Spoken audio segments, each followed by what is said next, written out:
Hi, I'm Rick Folbaum in New York. Neighbors and first responders taking the stand in the George Zimmerman second-degree murder trial.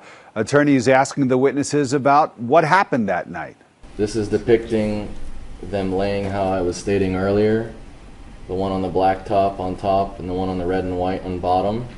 Okay. And then it moves to the sidewalk, laying this way. Okay.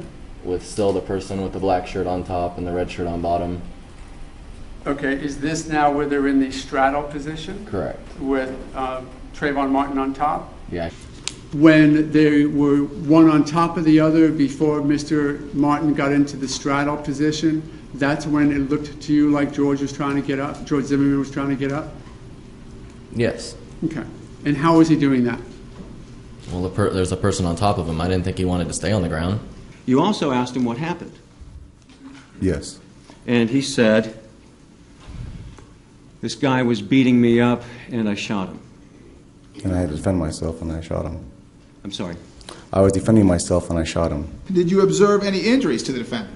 Yes. And what injuries did you observe? He had a very swollen, bleeding nose. He had lacerations to the back of his head. As you were walking towards the car, didn't he utter something to you, sort of voluntarily? Yes, sir. And what did he say? He stated to me that he was yelling for help and that nobody would come help him. 29-year-old Zimmerman, a former neighborhood watch volunteer, is on trial for fatally shooting Trayvon Martin, an unarmed 17-year-old. The shooting was last year in Florida. Zimmerman pleading not guilty, claiming he acted in self-defense.